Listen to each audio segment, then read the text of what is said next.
especialista en Castelao e o vicepresidente secretario da Fundación Castelao. Por lo tanto, eu creo que estamos ante a persona que teníamos que estar para falarnos dese Castelao pintor. Así que benvido, Miguel Ángel.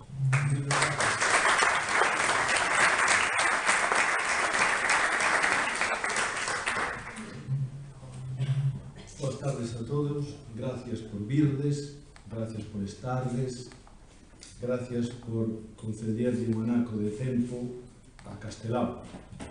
Non a min, que son o seu voceiro, pero eu creo que merece unha homenaxe neste ano unha das figuras máis simbólicas despois de Rosalía que ten a nación galega.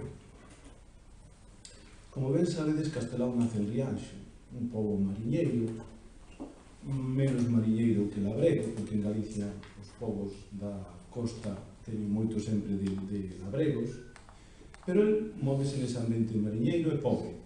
Nace ali, como sabedes, en 1886. O seu avó ten un taller de carpintería e traballa ali no baixo dunha arrabaldo da vila que se chamaba Cabo de Vila. E ali onde transcorre a súa infancia. Ao cabo de nacer, o pai ten que emigrar. O que non ten ves, ten pes.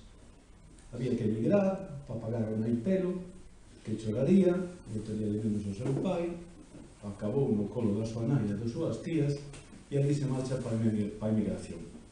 O pai vai acompañado dun tío seu, Francisco, e normalmente os galegos, cando van para a emigración, adoitaban quedar na cidade de Bos Aires. Iso de quedar na cidade de Bos Aires era para non botar raíces, porque a forma de gañar diñeiro e meterse en empresas de servizos, intentar gañar o diñeiro o máis rápido posible, non arraizar na cidade e volver para Galicia para redimir terras, para pagar débedas, para intentar buscar esa financiación que os galegos fixeron nesa emigración.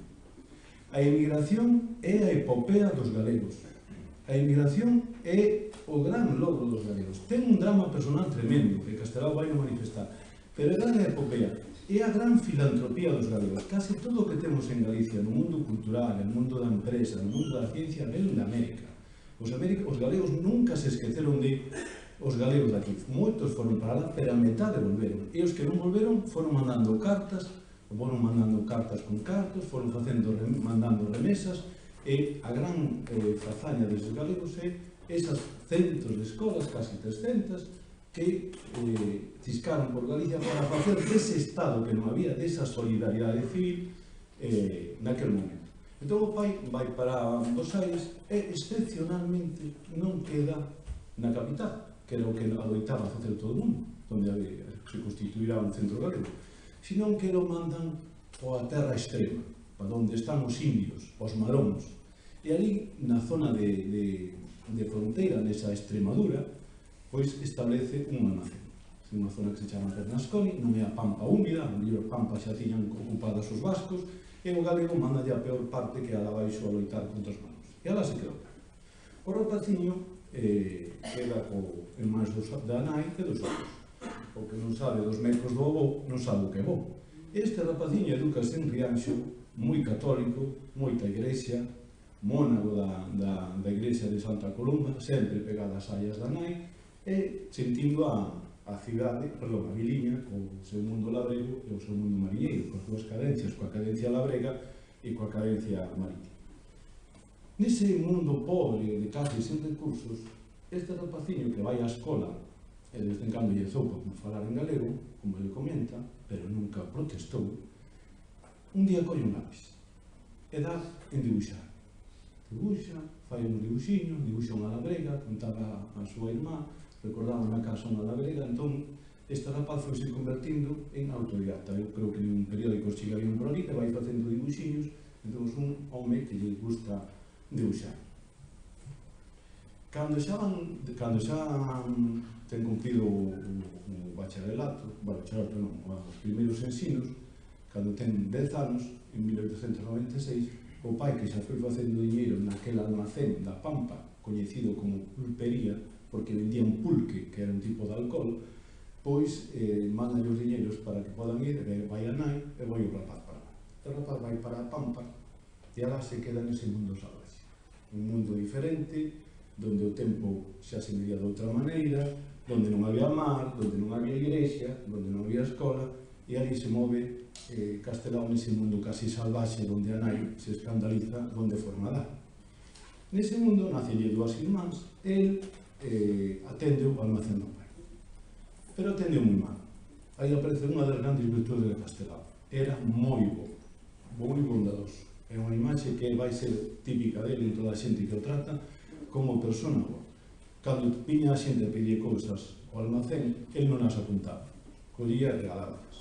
Cando se enteraba de que daba unha cousa, se daba unha cousa, daba dúas. E o pai un día enterouse de que o negocio non iba moi ben se estaba o fillo detrás do mostrador e retirou, e mandou para a tenda do seu tío de Castillo.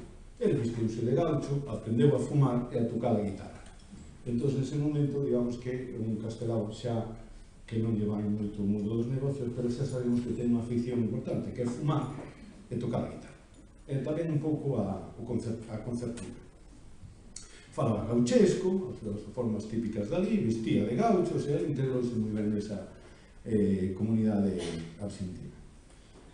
O pai, cando está ali, empeza a sentirse mal e decide volver en torno a 1899, 1900. A máis o seu avó xa se sentía mal, entón deciden regresar e alugan o negocio que teñen. Pero antes de regresar, estamos en 1898 e nese afán de patriotismo en que Norteamérica entra en guerra con España, Castelao no mostrador do pai empeza a dibuixar barquiños españoles con bandeiriñas, con moitos canóns, que vos vai ser un conto que coñeceredes todos, que é o inglés, onde di que van ganar a guerra porque teñen unha armada moi boa e concibe, digamos, que o dibuixo como unha arma para persuadir o inglés. El vai colocando todas as no almacén do pai, vai colocando todos os barquiños, é a primeira exposición que sabemos de Castelao, e xa espera ganar a batalla. Como sabedes, polo chiste, ao final ven o inglés a burlarse dele, que é William, a decirlle que ten unha mellor flota, pero en todo caso a mellor flota submersiva do mundo porque foi derrotada polos ingleses, polos americanos. Neste caso, ele probablemente quere matalo, pero prepara un coitelo para matalo e de noite quedase dormido e non matou inglés. Entón, xa sabemos dúas aficións importantes de Castelao, xa falamos da súa bondade, xa falamos deste carácter autodidacta, de que expón e descubre que o dibuixo pode ser unha arma, despois veremos que deso vai quitar moito máis partido, e volven, o pai deixa alugado o negocio, e volven para Rianxo, estableces en Rianxo, ven para Santiago, e fai o bachillerato concentrado na Praza de Mazarelos, que era o instituto daquele momento, o instituto masculino, que coincide precisamente con Porteiro Galea, e con Xavier Montero Mejuto, e ali concentra as asignaturas en 2 anos, porque naquele tempo non tuvo ninguna formación, e dedicas a descubrir Santiago nese momento. Unha vez que fai a carreira, o bachillerato nese momento, suspende unha asignatura, non me vou estender moito neso, pero ten que escoller unha carreira maior. As carreiras maiores que había en Santiago eran farmacia, dereito e medicina. Non sabemos ben por que escolleu medicina. Realmente, o pai só lle prohibiu estudiar para abogado. O sea, non lle recomendou o mundo xurídico, dixo calquera cousa menos abogado. Non sei se porque era medicina, non sei se a influencia dos Baltar en Padrón, en Rianxo ainda non estaban, pero en Padrón podían influir, que xa tiñan tradición desde a época de Murguía e con Rosario, o caso que escolle medicina. E cando empezaba a traballar a estudiar medicina, e cando coñece estes compañeros da tertulia dun café, que era as que estaba no baixo do Toural, que se chamaba Café Colón, e no Café Colón, pois, ali todos querían ser literatos. Ramón Montero Mejuto, que era moi guapo e de Boiro, pois era o que ser escritor, Ramón Montero Mejuto tamén, Luster Rivas tamén, e todos tiñan ali unha tertulia onde falaban das distintas actividades que iban desenvolvendo. Pero resulta que no café, que tiña unhas mesas de mármore, Castelao doulle unha vez por facer uns dibuxiños a mesa de mármore. Entón, Montero Mejuto, cando veu, dixo, claro, isto está bastante ben, estas caricaturas. Entón, ele puxo de título a esa mesa na que iba dibuixando El Barbero. O dono do bar dixo, isto está moi ben. Entón, a xente de Santiago empezou a peregrinar pola mesa na que dibuixara Castelao, e cada semana iba facendo comentarios da actualidade, de Cotarelo Valledor, da novela de El Gabán. Entón foi ganando un prestigio, digamos, que social como caricaturista. Esa habilidade que ten vai a seguir estendendo no papel e foi establecendo por Santiago unha fama de como dibuixante e sobre todo como caricaturista. Nas tendas de Santiago, por exemplo, na calderería número 33, tamén expoñen unha caricatura dele. Cando vai ás clases, fai dibuixinhos dos profesores que van dando lá por outro. De feito, hai un que o quere suspender porque se burla dele da patrona, porque casaron unha señora maior, e ten unha serie de bromas que o foi convertindo a fama de Castelao en caricaturista. Ao mesmo tempo, intégrase na Tuna. A Tuna, como ele tocaba na corda, tocaba a guitarra, todos os anos se constituía a Tuna. A Tuna sempre era anual e sempre tiña un obxectivo. O obxectivo é, este ano constituíse a Tuna, necesita un representante, un patrocinador, sempre era un catedrático da universidade, e unha finalidade. Imos comprar un microscopio para a universidade. Imos comprar tal premio. Entón, eles facían unha campaña, iban normalmente, coincidía sempre para a Semana Santa, iban a Lisboa, que irá a Lisboa, non sei, e facían distintas actividades para conseguir ese dinheiro que despois era doado para esa actividade para a universidade. Un labor filantrópico. Ele concretamente vai ir a, como dixen, en 1906 a Lisboa, pero o financiador quedou-se cos cartos e ao final quedaron todos tirados en Lisboa. Pero neste caso, o que interesa é que ele entraba nesa actividade musical, e non só musical, sino que como actor saía ao público e miraba a distinta xente que estaba no público, collía unha persoa e en 4 riscos debuxaba a súa caricatura. Ele sempre buscaba en directo, entón ten unha intervención sempre artística que tiña moito éxito, porque sorprendía, non só pintaba o rei daquele momento, ou pintaba a Lidia Pardo Bazán, ou facía caricatura de Valle Inclán, sino que a maiores oía a xente do público e sorprendía esa rapidez. Entón, integrouse no mundo da Tuna esa actividade artística de Castelao. Ao mesmo tempo era actor de teatro, axudábales tamén en obras de teatro. De feito, hai unha foto dele que ten unha intervención entrando no teatro principal dicindo vendo esterco, porque era para, normalmente a xente vinha a recoller o esterco da cidade e levábase para o rural para estercar. Non este Castelao que temos en Santiago, que é un Castelao moi festeiro, é un Castelao que lle gusta dibuixar, que está coa Tuna, que anda de pousada en pousada, reparando en distintos lugares da cidade, un Castelao que vive no Hostal dos Reis Católicos porque é practicante de medicina, entón ten lugar, pode vivir ali dentro do edificio, que vive no Pazo de Raxoi, porque tamén tiñan acceso ao lugar. Pois é un home que o máis interesante desa etapa, a parte musical, é que ten contacto a través do hospital coa dor.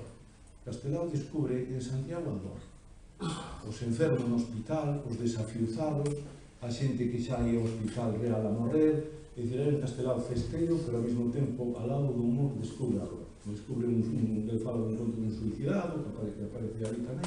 Entón, hai un contacto a esa bondade, sumes a esa humanidade e ese contacto como médico, moi importante, coa dor. Cando fai aquí tamén fai autocaricaturas súas, fai un álbum de autocaricaturas que quere publicar, manda sempre dibuixos humorísticos a Madrid para expoñer nas exposicións que había de dibuixo humorístico, e cando xa está a piques de acabar a carreira, ten lugar aquí unha exposición en 1909, que é a exposición regional, e dalle unha medalla de ouro por un cadro que fai en 1909. A primeira exposición de arte que se fai, onde que non é de arte galega, sino que concorre moita xente de outras partes de Galicia, en 1909, e xa é premiado. Entón, como se sente premiado, ele acaba a licenciatura de Medicina, pregúntanlle como se sinte unha vez que ten un título de médico, e iso mismo que cando me deron unha pistola se teño licencia para cazar, para matar. É dicir, Castelao nese momento é médico, e ten que facer os cursos de doutoramento, non se poden facer aquí, hai que facerlos na Universidade Central, que é en Madrid. Ele marcha a facer os cursos de doutoramento a Madrid, que non fai.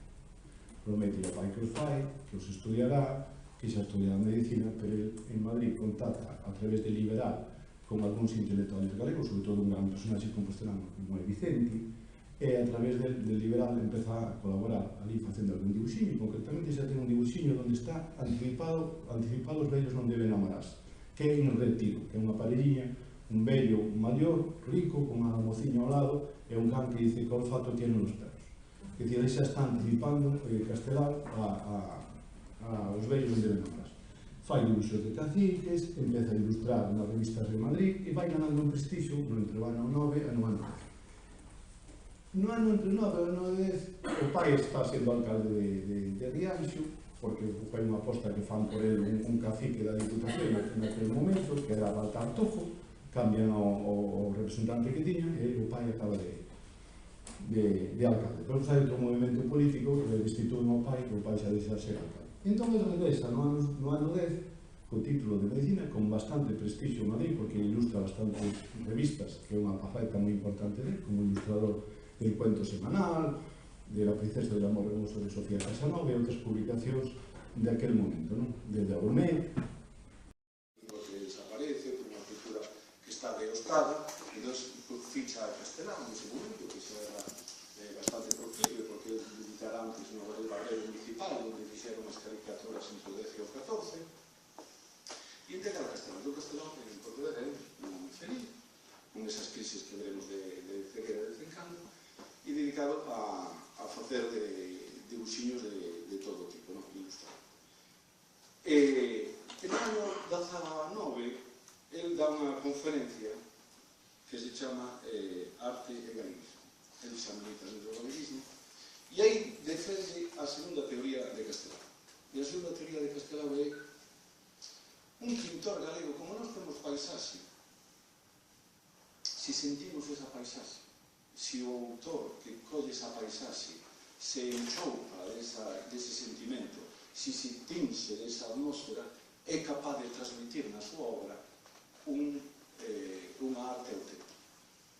É o que se chama a terceira teoría de arte. A primeira teoría de arte consiste na arte considerada como algo máxico e médico, que é o que vos coñecedes nos esbotos. Cando dices un esboto galego, dices un home que deixa unha perna ou que deixa unha man, o único que pide é que a intercesión desa perna ou desa man ou dese dibuixinho dun esboto interceda na súa saúde. Ese é o carácter máxico que ten a medicina, perdón, ten a arte, que é a máis primitiva, non? Ou cando a nai lle canta a filla, unha nana, ou o fillo, cree que por cantarle unha nana, o neno dorme. Establece unha relación entre esa arte e que o neno dorme. E como hai a mesma relación entre os votos e esa persona para que sabe. A segunda é a arte como imitación, é dicir, desde o mundo greco hasta o Renacemento sempre se considera que a arte é unha arte ilusoria, que hai que buscar nunha superficie plana, transmitir un mundo que non é bidimensional, que é tridimensional, e traducilo aí. Canto máis o faz, canto mellor o consigues, canto mellor ilusionas a xente, pois mellor artista és. Daí ten o carácter de divino, por exemplo, de Rafael. Mesmo no mundo grego sempre dicían aquel persoal que facía un floreiro, poñía na ocada, poñía na porta ou na ventá, e viñan as abellas e as bolboretas a pousarse en riba da obra, que contan de Zeus e sobre Alerces. É dicir, ese mundo de trampa ou de engano. Entón, esa é a segunda limitación. A terceira, que é a que Castelao milita, é a de concepción dramática. É dicir, o home embébese desa paisaxe, embébese deso, e ten que ser sincero e tal. Esa é unha herdanza romántica, unha herdanza de que o artista é unha especie de posuído que ten esa capacidade. Entón, un pintor que non sea galego non pode pintar pintura galega, non importa a destreza, sino que é importante ter esa habilidade. Ele ten un texto que os traigo aquí, deste ano, que di: se a arte non fose máis que a copia da natureza obxectiva e a min me desen a escoller entre un lenzo imitando unha sandía e unha sandía verdadeira, eu collía a sandía, a non ser que vendendo o lenzo para calquera rico poidese mercar moitas sandías, pois daquela collería o lenzo. É dicir, a arte realista, a arte que imita, a arte que é idéntica, sobre todo cando xa o mundo da fotografía está invadindo moito terreno, non interesa. Interesa unha arte que neste caso, se o dixen, sea interpretado polo autor e creen que o galeguismo, como ten Galicia, ten unha paisaxe de seu, que ten unhas características propias, hai, digamos, que un nacionalismo xeográfico, porque é moi fácil de traducir a pintura, a paisaxe, a pintura e a pintura a paisaxe, digamos que é a primeira fase dese nacionalismo etnográfico. Xa no ano 20, ese grupo que vos dixen en Pontevedra, de Losada e de Castelao, xunto co seu mentor, que é Vicente Risco, que defende a mesma teoría de Castelao, desta concepción dramática do autor, que ten que ser sincero e auténtico, que non vale a destreza, senón que vale a autenticidade e a sinceridade, esa herdanza romántica, pois montan unha revista que se chama Revista Nós, antes se colaboraron nun folletón que se chamaba Nós, que saía no noroeste, el facía caricaturas e dibuixos na revista Nosa Terra desde 1917, con eses dibuixos, e convertese en director artístico e diseñador de letras de a revista Nós. Castelao deseña xa unha letra que coñecedes todos desde o ano 1911, que é unha letra latina, que son a que aparece nas inscripcións, que ele usa no 11 moi pouco e depois vai usar reiterativamente, e que todo o mundo coñecedes como letras Castelao. Entón, ele aí convertese tamén en diseñador, a través da revista Nós, ele vai facendo as viñetas, vai facendo as capitais, vai facendo todo tipo de letras, e é o gran diseñador. O gran diseñador da nación galega é el e Camilo Díaz Baliños. Si hai uns diseñadores que todas as nacións teñen os seus diseñadores que crean unha iconografía propia, son todos. El que da letra, Camilo Díaz Baliño aposta polos dolmes, aposta por Compostela, eles volven a apostar polo mundo da arqueoloxía, naquele momento todo era considerado celta, entón hai unha combinación entre o mundo prehistórico, que eles consideran celta, o mundo barroco e Compostela. Esta mistura do Pórtico da Gloria que ves na revista Nós, esas portadas recargadas, é dicir, é un mundo que naquele momento vai triunfar e é o que vai establecer tanto Castelao como Camilo Díaz Baliño. De feito, o Seminario de Estudios Galegos, que se constitue en Santiago, en frente ao Numas, na casa de Cotarelo Valledor, onde se vai constituir simbólicamente facendo unha peregrinación ao Castro do Ortoño, que toma posesión, por decirlo así, ou constituíse nun castro. É dicir, da casa de Rosalía de Castro, que tamén se chama Castro, o propio Castro, como é o do Ortoño, e a prehistoria vai estar moi presente no mundo da revista Nós e, sobre todo, da revista dos Seminarios de Estudios Galegos. Entón, aí temos outra faceta de Castelao, Castelao Nobrans, que é o Castelao diseñador, o Castelao grafista, que fai ese dibuixo. Nese ano 20 que vos está dicindo, tamén fai outra cosa. El era escritor, pero non lle dicía a ninguén. Desde 1909, en Santiago, ele escribe un relato que se chama O segredo que o gardou en segredo. Tiño guardadiño e nunca publicou nada. Todos os seus compañeros eran escritores, pero ele non era. Entón, en 1920, ele publica nesa revista, no número 2, A Tola do Monte. E por primeira vez aparece un texto acompañado da súa ilustración. Castelao creo que se chama A Cousa, é dicir, é a combinación de un dibuixo con un relato, que lle va a dar un terror. Só ten un libro que se chama Retrincos, que son os primeiros textos que ele escribe antes dos anos 20, ese ano 1920, que non teñen ilustración, que sabrán despois no ano 1934, ilustrados por Maside. Maside é o privilexiado que ilustra a Castelao, porque é a única obra que non ilustrou, e non todas as demais, as dúas cousas, ou sempre un ollo de vidro, ou os ollos de sempre, son ilustrados por ele. Entón, nese momento fai esta combinación que é outro aspecto interesante do Castelao. Xa no 21, este home que vos falei consigue, contactando con un personaxe moi interesante naquele momento que se chamaba Xame Forcados, pero conocido como López Suárez. López Suárez é un médico que se vai a formar a Estados Unidos, que está con Rockefeller, e ten unha formación e ven para Galicia e descubre que hai que andar polo mundo, hai que ver, que había unha tradición médica moi importante de ir sempre a Alemanha. Todos os médicos compostelanos case falaban alemán, entre eles Varela Santos, e había unha formación de ir a formarse a Alemania, e unha tradición, digamos que científica moi importante. Ele é consciente de que iso hai que seguir intensificando e consigue, porque estaba emparentado con unha Castillejo da Junta de Ampliación de Estudios, consigue becas a bolsas a todos os galegos. Entón convence a distinta xente, as cartas de recomendación que aparecen no arquivo de Xame Forcados, que de todo o mundo pedindo unha bolsa, pero ele foi dando a distintas persoas. Entón, a Castelao, que o coñece en Santiago vindo no ano 20, que Castelao en ese momento estaba facendo unha exposición na Coruña do álbum Nós. O álbum Nós é eses dibuixos que os dixen que facía desde o ano 14 para Buenos Aires, que vai ir incentivando, que vai mostrando, expón por primeira vez no ano 20. Entón, volvendo de viaxe para aquí, con Xame Forcados, consigo unha bolsa. como dicimos eu antes, a Baligay, que era médico, porque dicía que tens que facer música e tens que marchar para Madrid e conseguir a Baligay por poñer outro sitio. Pero digamos que a figura de San Monteforcados é o que outorga esa. Entón Castelao, con eses ollos desa arte que ten que ser dramática, que ten que interpretar a paisaxe, que ten que ser de outra maneira, é o Castelao que tedes que imaginar, que é o mismo que Risco, que vai facer unha viaxe por Francia, por Bélxica e por aí. Entón, cando chega a eses países, naquele momento hai un cambio na concepción da arte. O cambio da concepción da arte en 1866, que Zola di que o artista deixa de ser un espello para reflectir o que ve na realidade para convertirse nunha lámpada. Un artista, todo o que faga é arte. Se suda é arte. Faga calquera intervención que faga. Iso, na Escola de París, é interpretado sobre todo por Paul Gauguin e por todos os seus sucesores, entón o importante é o que faga o artista. O demais, o público desde fora non aprecia, non pode dicir, como antes nesa arte ilusoria, ai que ben está, o que ben bonito, o que ben está inventado, o que seja, sino a partir de ahora, calquera cosa que faga o artista é o que desde aquela vos deixa a todos aqueloutrados, e cando vedes un programa como Metrópolis pola noite, ou vedes esa intervención do Cegar, que todo o que se fai nun museo de arte é arte. Todo o que non se fai nun museo de arte non é arte. Entón, se o digo refrán, uns nacen para santos e outros para pés de banco. É dicir, a mesma madeira coa que se fai a pé do banco, se a metes nunha iglesia é un santo. Os calquera cousa que fagades na vosa casa, se a metedes no museo, é unha obra de arte.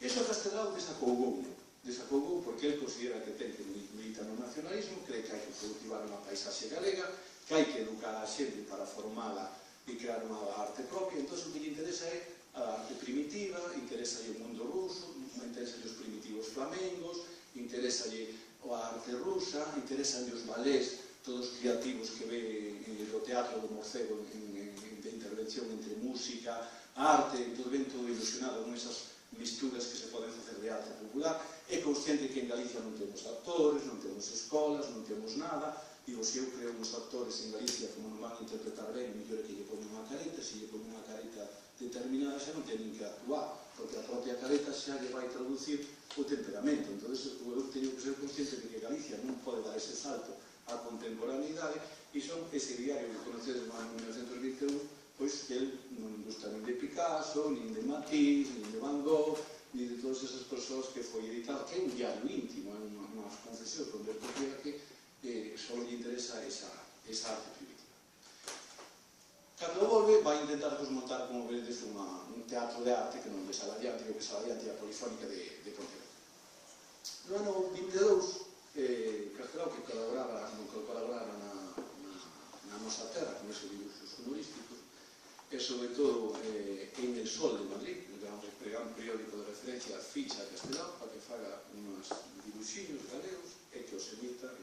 E os dibuixos de Castelao publicanse en Madrid no Sol, un pez en galego, distribuíse por Galicia, porque é o home de referencia, o gran caricaturista. Nese momento hai un gran caricaturista que é Bagaría, que é catalán, e Bagaría recoñece nel un talento natural para fazer o dibuixo. Castelao é un gran dibuixante, sobre todo no risco e no trazo e na síntese moi sintético, ainda que ten distintas facetas, temos máis expresionistas e menos expresionistas, pero digamos que Castelao nese momento triunfa. Entón, digamos que o grupo nacionalista, hai un momento que os nacionalistas esgallan, que van esgallar, e vai se crear en Vigo un novo xornal. Un novo xornal é un cónsul que ten moito diñeiro en A Coruña, que viña aquí con intención de vender un trato de Chile, que era para impoñer na agricultura galega. Paz Andrade, que era moi economista e moi habilidoso aquel momento, dixo que gastas en anuncios é mellor que fagas un xornal. Entón, convencio para facer un xornal, decide facer un novo xornal que se chama Galicia, que é o que sale no ano 22, en Vigo, 25 de xullo, e ele, como ten trato de Castelao, porque en aquel momento Paz Andrade forma parte dese mundo intelectual de Pontevedra, nacionalista, pois convenceu para dibuixar. Entón, Castelao empeza a facer ese dibuixo na primeira de Galicia, que lle empezan a dar, aumentan a súa fama, xa tiñan fama por parte del sol, vai se distribuir ese periódico, que é famoso por eses dibuixinhos. Entón, Castelao, aí é cando se congracia coa ciudadanía. Aquel Castelao que xa facía aqueles dibuixos do 14 de Bos Aires, a xente empeza a lelo, a xente non lía galego, a xente non estaba formada en galego, a xente era un mundo inmensamente rural, era un mundo case sin librerías, era un mundo sin formación. Entón, Castelao ten a habilidade de saber que eu coa arte maior, coa pintura, que non vale para nada, non chego a ningún lado, pero con estes dibuixos sí que podo chegar un pouco. Entón, a gran habilidade de Castelao é que dignifica o povo galego. Castelao pon a esas mulleres, pon eses rostros, crea unha galería de personaxes que nunca eran retratados, porque os cadros de Soutomaior non son os cadros da realidade, é unha festa, é unha ópera, é algo que non é normal, é como a boda dunha filla, será unha vez, será un día, pero non é sempre así. Entón, esses dibuixinhos de Castelao, con moito enxeño, que son frases curtas, vanse convertindo en famosas, a xente vainas memorizando, a xente recorta os periódicos do Galicia, gárdanos nas súas casas, comentan e xa hai unha frase que se fai popular que é cousas da vida por Castelao. Frase que todos coñecedes de Mexan por unha hai que dicir que chove, eu se a mí me tocase a lotería eu mercaba pan, todos eses dibuixinhos que conoces desas mulleres tan listas, deses nenos tan listos, deses seres tan indefensos que son tan enxeñosos, pois digamos que o povo foi no convertindo en unha especie de representante, ou foi o traductor de esas ideas, e vai gañando moito prestigio. Nese período en que está no ano 22, no ano 23, colle da ditadura de Primo de Rivera, e Castelao, como é moi enxeñoso nos chistes, vai burlando a ditadura no diario de Galicia, da ditadura de Primo de Rivera. O seu pai é nomeado alcalde de Rianxo, el milita dentro do mundo da democracia, os seus compañeros de partido confían en Carlos Sotelo, que é o ministro de Administración, de Facenda, onde lle di que lle van dar a Galicia unha autonomía. Risco emocionase, Rosal emocionase, Villar Ponte na Coruña emocionase, todos entran a apoiar o mundo político de Primo de Rivera, e Castelao non. Castelao é o único grupo que sigue militando na democracia e non se contamina con isto. Como os Calión desenganados, Castelao quedou, digamos, inmaculado de non colaborar con a ditadura de Primo de Rivera, e, ao final, cando xa tenía lugar a transición cara a República nesas eleccións, bueno, ao mesmo tempo, non me estendo moito porque nós sigo expoñendo por distintas cidades galegas, levo a Madrid, levo a Barcelona, levo a Villa García no período do ano 21, pois é consciente de que hai que abandonar a actividade artística, de que ele é a persona indicada, polo que lle dimos demais, para desenvolver a actividade política, e ele que ten un comportamento ético, de entrega, de bondade, decide sacrificar a súa actividade política. Ao mesmo tempo tiña moita fama porque estaba colaborando primeiro no Galicia e despois, a partir de 1926, cando publica ese libro que se chama Cousas, depois no 29, o segundo libro de Cousas, é consciente de que ten un capital e a xente valora e presenta esas eleccións na República, xa en xullo do 31, e sale deputado. Un diputado nacionalista por Pontevedra, por Ourense, Otero Pedallo, que se moveu mellor co agrarismo, que era o gran movimento naquele momento, que sabe utilizar moi ben os de Ourense, e o prestigio que ten Otero Pedallo, sale escollido, e ao mesmo tempo, o voto que había de axuda de emigración, para explicarlo, preséntanse, e tamén sale escollido, pero digamos que Ponte Castelao é Voulles poñer ahora de fondo, creo que é F5, algunhas imaxes para que vexan nunha selección e para que vexan, vamos a ir rotando de vez en cando das distintas etapas de Castelao. Se abordamos a figura de Castelao, que ten moitos aspectos no mundo artístico, porque digamos que ele quiso sempre, a súa vocación era ser pintor. A súa vocación, ele quera ser paisajista, pero a vista non lle permite, e depois o que quere ser dibuixante, pero a súa ilusión era ser paisajista galego, pero ao final, como vos dixen, non pode ser.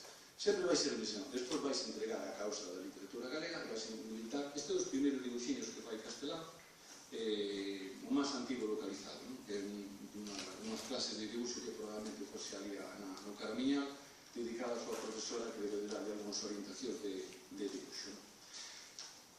Entón, se collemos ese literato e ese home que ten distintas actividades literarias, se lemos a obra en conxunto, vemos que ten unha especie de xogos de teorías literarias, por eso de teorías artísticas. El ten unha que é o que vos dixen antes, que arte e a verdade. É aquel máis ilustre na que primeiro milita. E, de feito, en 1918 publica un contiño que se chama Peito de Ouro. Poito que todo o mundo recoñeceredes, que resumido é que el vai a Rianxo, en Rianxo fanse unhas festas, e como hai as festas, el decide facer un cabezudo, e o cabezudo é dun personaxe que se chama Titoán, que é o personaxe que se chama Peito. Faino moi ben, faino casi cuspido, é o idéntico protagonista. Ele está, entón saca o povo, e hai un momento en que ele está asustado porque a xente identifica perfectamente o dibuxido, o cabezudo, que é o dibuxido, bueno, neste caso esculpido, os que o fixeron en cartón, co personaxe. Entón ele xa se ve ameazado polo Titoán que lle ven a pegar, pero resulta que o outro ve que ten moito éxito o personaxe, que todo recoñece no povo, e entón se encariñase co seu personaxe. Entón o que nos interesa deste conto é que o que en principio parecía como algo realista, ao final acabase identificando o personaxe.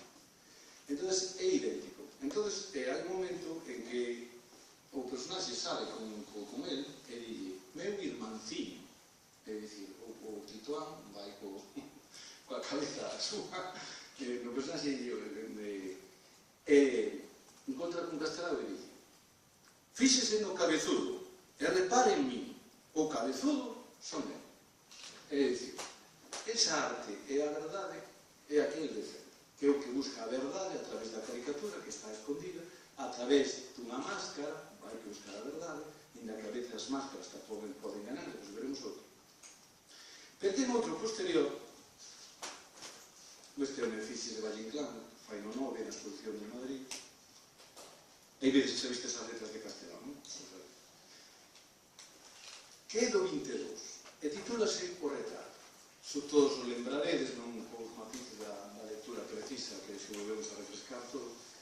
Neste conto no ano 22, ele está en Pontevedra, e veñen a buscar pola noite moi precipitadamente un pai que ten un fillo que está morrendo, que está xa cos estertores da morte, agonizando, entón veñe pedir axuda. Entón Castelao vai botar mando o botiquín e dille: non, collo lave.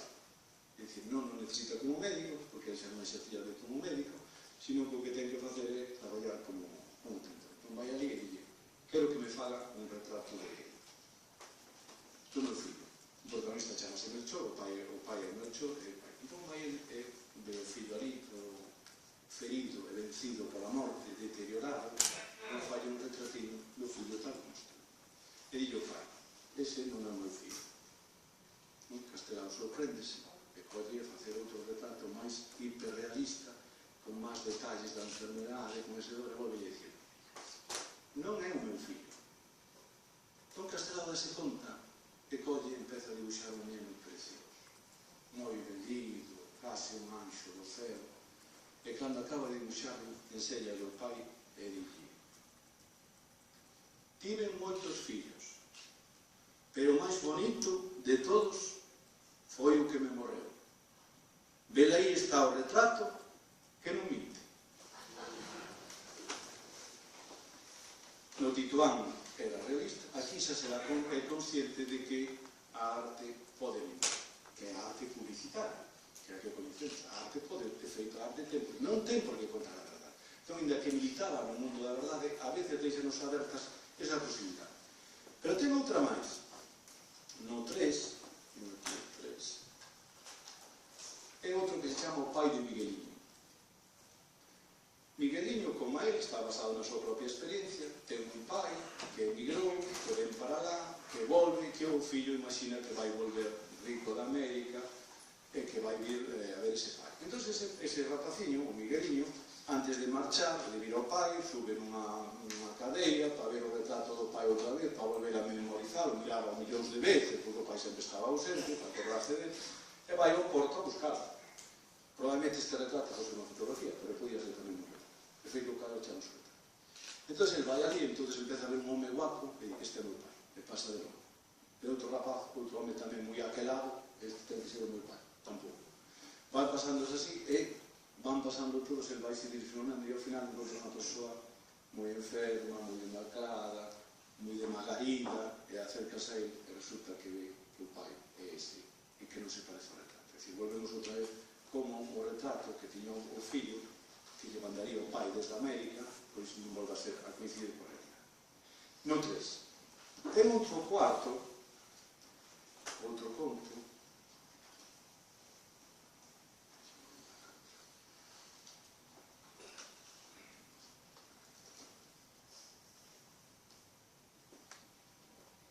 que é o señor Antón, pero non me quero parecer o señor Antón.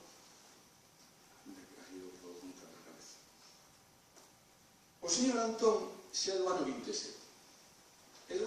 O señor Antón é un personaxe que está nunha taberna e vai unha señoría que lle faga un retrato da filla para mandarlle a seu pai que está en América, que non está ausente, e pide o retrato. Entón, vai ali e pide que lle faga o retrato. O señor Antón mira para a paciña, pero aquí o digo tío, porque xa sabedes que Castelao sempre vai poñer sempre un relato e acompañado da unha cousa, que el chamalle cousa, sempre acompañado de servicio. Entón, Antón está tomando unha copa de aguardente para inspirarse mellor, mira para a paciña, mira a pena, abanealle a cabeza e lle, bueno, vai, e mañá me entro o retrato. É dicir, el pintaría o retrato da rapaza como sabía que quería a señora, como quería que vela o pai da emigración. Non lle vai pintar ese retrato realista, sino que vai facer calquera cousa moi belida, moi fermosa, que é a que vai usar. Posteriormente, nun dibuixo que non data, nun texto, perdón, que non data, que eu creo que debe ser dos anos 30 ou 31, porque a feira da a fonte da ferrería foi amañada no ano 1928. A fonte da ferrería, se vos fixades e oides por ali, pola praza, veredes que ten unha parte de pedras antiguas e xusto no medio ten un tubo feito en pedra que é de outra cor, que é moito máis recente. Porque nese momento Castro San Pedro e a Sociedade Arqueolóxica na que Castelao axudaba, porque desde o ano 24 está axudando a pintar cruceiros e outros obxectos que hai da Sociedade Arqueolóxica de Pontevedra, deciden amañar a fonte.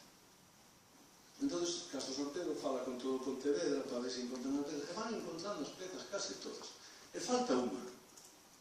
Entón, decide montar a peza. Entón, falan con un veciño que vivía en frente que se chamaba Cousiño.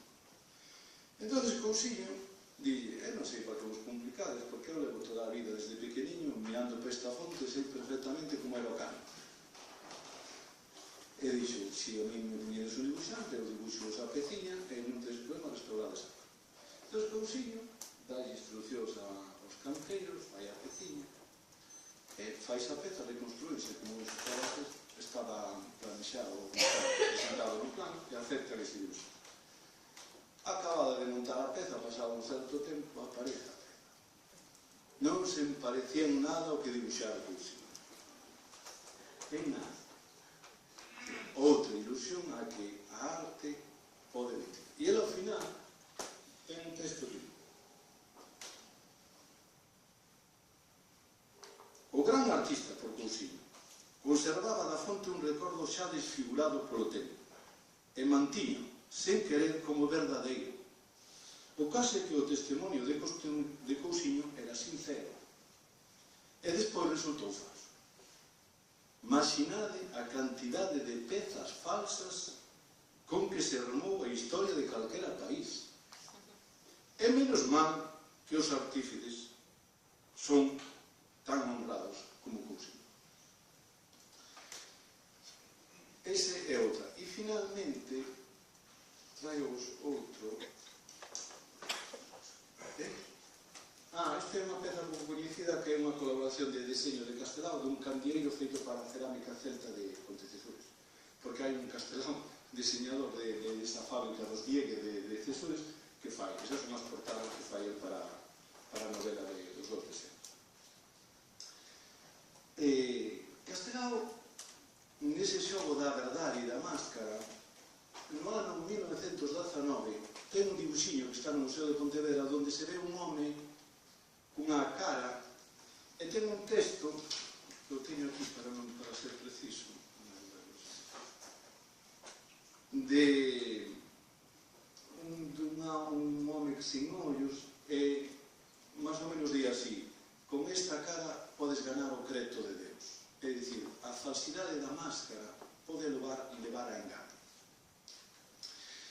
Entón, nos anos 30, non estou moi preciso porque o texto non está adaptado, el xa colaborara volvera no ano 21, volvera desas viaxes por Europa, queren montar un teatro de arte, non poden montar un teatro de arte, nace a Coral Polifónica de Pontevedra, ele é desde o ano 25 ilustrador dos telóns da Coral Polifónica de Pontevedra, el cantaba na nobre corda dos baixos, como decía, era barítono, un asesoramento de alguén que está presente na sala, e desenvolve esa actividade no Museo de Pontevedra, que estamos facendo no ano 29, onde dona distintas obras.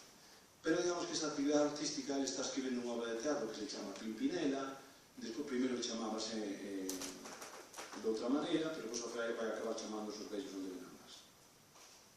E ten unha obra dos anos 30, xa vos dixen antes que no 12 fixera aquelo en el retiro, dos vellos, do vello coa moza nova, e fai un xogo onde unha persona, un ladrón, entra nunha máscara, un mendigo entra nunha casa, e ao entrar nesa casa, pois fai un asesinato, pero ao mesmo tempo colle a cara do asesino. Colle unha cara e fai un asesino que era unha persona boa. Entón, esa persona que era mala, colle unha cara de unha persona boa, e con esa cara vai seducindo a toda a familia, porque ten esa cara desa persona boa, e hai un xogo de equívocos, de que esa máscara pode convertir unha persona que é mala, que é boa. Salvo que a cara, digamos que a ten boa, pero as mañas as ten malas, non? Como se fora un raposo. Non perde os dentes, pero non perde as mañas. No caso, ao final, empezamos a facer unha serie de falcatruadas e é descoberto polas falcatruadas que fai, pero non por imaxe. Entón, o xogo das máscaras xa aparece na figura de Castelao. Entón, aí vedes un xogo dese home que practicaba a verdade, que cree que a arte ten que buscar a verdade, ten que practicar o ben, pero ao mesmo tempo hai uns guiños a que a arte pode mentir, de que a arte pode ser un instrumento para desarmar a xente, como é o dibuixo humorístico nese momento, e que ele usou con gran mestría.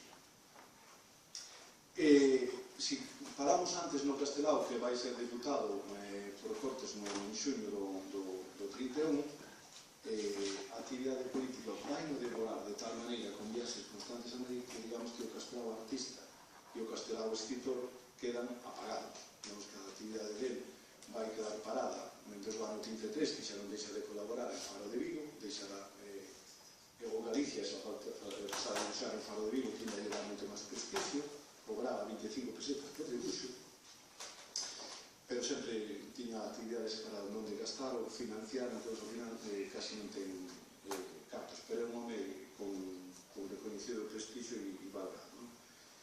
Entón, no ano 34 xa sabedes que ten lugar a selección de novembro do 33, nesas seleccións a CEDA e as dereitas e a Igrexa e todo ese sector que quedou desmantelado no 31 rearmouse para nas eleccións do 34, non se estableceron coalicións, porque para ganar as eleccións era importante para seguir a Constitución de Weimar e ganar o resultado dun sistema que fora de coalicións, porque se primaban as coalicións. A dereita fixo a Confederación Española de Dereitas Autónomas e gañan as eleccións en novembro do 33, como sabedes todo.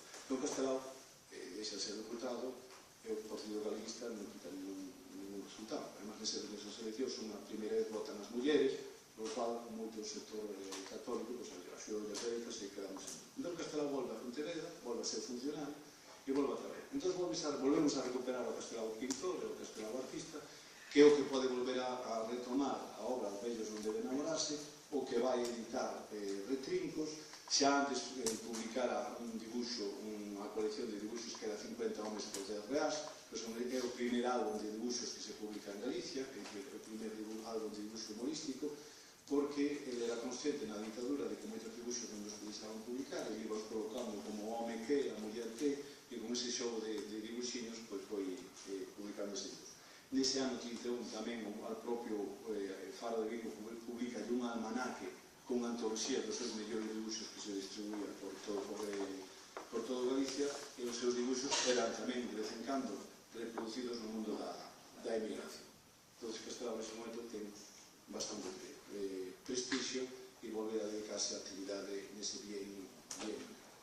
Pero a actividade política de Boro obliga a crear unha alianza coa fronte, para crear a fronte popular, coa izquierda republicana, enténdese moi ben con Bóveda, desenténdese con Vicente Risco, e nese momento, despois do golpe da tentativa revolucionaria de Asturias, un personaxe de Pontevedra que se chamaba Emiliano Iglesias Ambrosio, que era o representante de Lerroux, o Partido Republicano, xa case moi de dereitas e moi corrupto e con unha serie de problemas, non? Deixa a palabra extraperlo naquele momento, que era unha concesión que dixeran os lerrousistas a esa familia, pois toma medidas contra ele, contra a Bóveda, e a Bóveda desterra a Cádiz e ele desterra a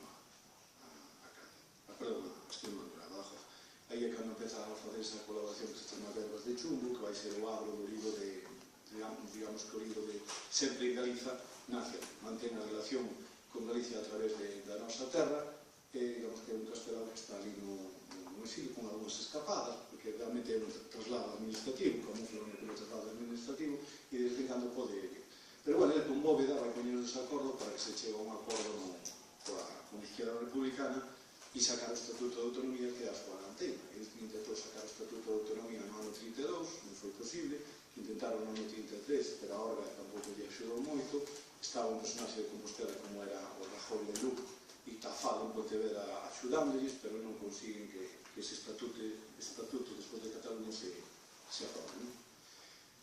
Entón a pelexa dele no ano 36 para conseguir sacar adiante ese estatuto, fan ese pacto, volve a presentarse nas eleccións de febreiro, antes fai esa campaña por o estatuto con ese cartel que coñecedes todos, que é esa actividade característica de Castelao do ano 36, que os dibuxiños que vedes por aí reproducidos dele non son dele. Ele fixo o dibuxiño, pero que ele fixo ese traslado dese dibuxiño, dese esbozo que ele fixo, é Isaac Díaz Pardo. Isaac Díaz Pardo estaba no taller do pai ali na Casa das Hortas. Castelao fixo o dibuxiño, e depois o neno pequeno fixo o seu no grande. Entón esos dibuxos que vedes por aí son dibuxos de Castelao feitos pola man de Isaac Díaz Pardo, menos a tipografía que fixo Camilo Díaz Galiño, que era un magnífico tipógrafo, nos tipos de letras e caligrafistas, as mellores obras son de Camilo Díaz Galiño. Entón, a posta polo Estatuto de Autonomía, sabedes que é aprobado o 28 de xuño, están todos ilusionados, hai certo escepticismo, pero Castelao, digamos que ten que marchar a entregar o Estatuto de Autonomía co ex-alcalde de Santiago, que era Ángel Casal, unha serie de comisión, iba a facer un tren, junto unha representación galega que fora a Madrid, pero como estaba un tempo moi convulso, pois acordaron que non.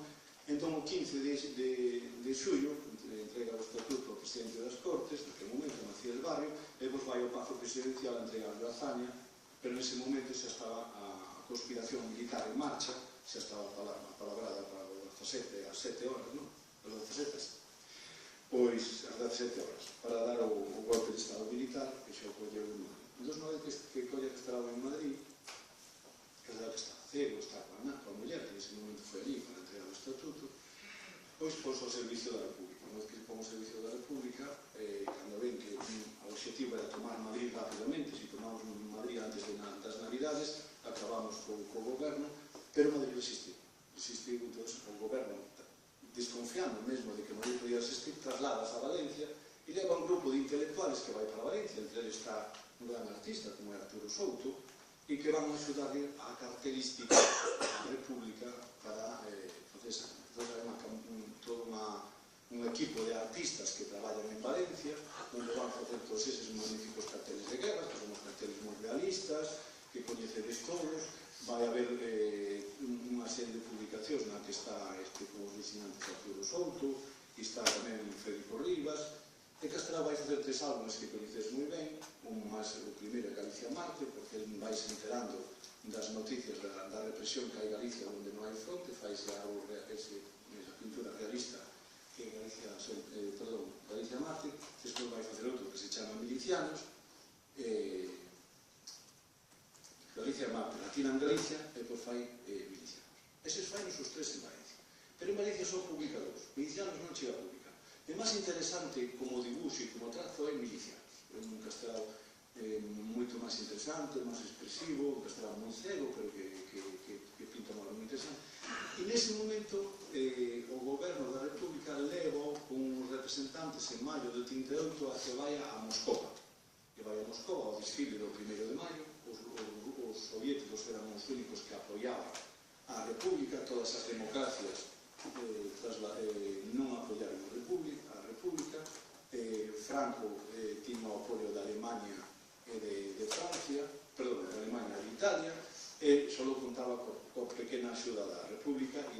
clase internacional. De feito, a xente cando vía aquela moeda de Franco pola gracia de Dios, decían Franco pola gracia de Deus, o sea, por Mussolini, porque... Entón, nese momento, el vai nesa campaña e expón eses 3 álbuns, que dixen os 3 álbuns de guerra, expónnos en Moscova, e unha vez que volve de Moscova a Barcelona, o goberno xa está en Barcelona, xa se vai acercando, porque era a zona donde Negrín quere establecer un goberno máis forte para intentar retomar a guerra ou negociar mellor a guerra, saca os famosos puntos de Negrín para poder chegar a un acordo cos rebeldes. El volve e é invitado desde Nova York por unha confederación de sociedades hispanas para que vaya alá. E antes de ir a Argentina, porque o objetivo é que iban a nomear a Castelao ministro plenipotenciario en Buenos Aires para que a través da emigración conseguise diñeiro e que ella axudase a República, porque a República naquele momento, como dixen, só tiña axuda da Unión Soviética e de México, que aceptaba os exiliados, mentre os demais países, en Buenos Aires e nos outros países que interesaban recibir a migrantes. Entonces, el prepárase para ir a Nova York, vai a Nova York e fai unha campaña en Estados Unidos pola costa pola costa leste, donde recauda dinheiro a favor, donde fai dibuixos que sortea e que poxa en público para poder axudar a República, e recauda dinheiro para unha causa que xa estaba perdida. Nese momento, cando está facendo esa campaña por esos estados americanos, é invitado por Xerardo Álvarez Gallego, que é o cuñado de Alexandre Bóveda, para ir a Cuba.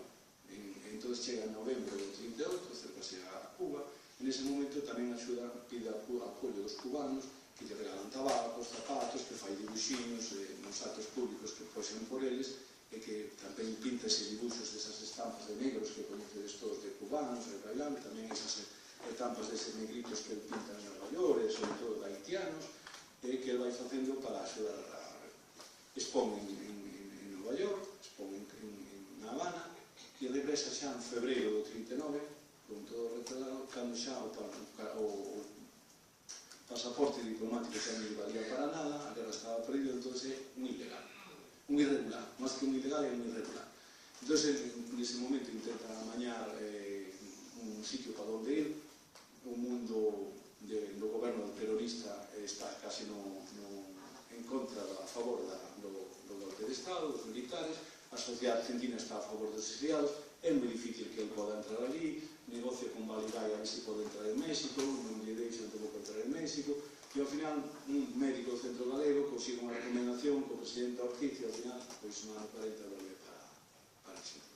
En ese momento foi escribindo sempre en Galicia, naquele momento fixo os dibuxiños que vos dixen que moitos están perdidos desas estampas de negro, e ao final, pois volve para Argentina. Na Argentina dedica esa actividade política principalmente a sacar o estatuto adiante porque aproben, porque nas Cortes quedou presentado pero non foi aprobado, representan os vellos non deben enamorarse, fai unha serie de dibuxiños de estampas de cegos que son os meus compañeros, un retrato de Bóveda, e no ano 1945 xa non volve ver a ninguna actividade dibuxística de Castelao. E Castelao, que empezou como un lápiz na man sendo un rillote en Rianxo, morre coa ilusión no ano 1950 de que as cruces de pedra na Galicia, que estiña lista do ano 46, cando foi nomeado ministro, entran máquinas, pero el só ve o primeiro empleo. Esa foi a cruz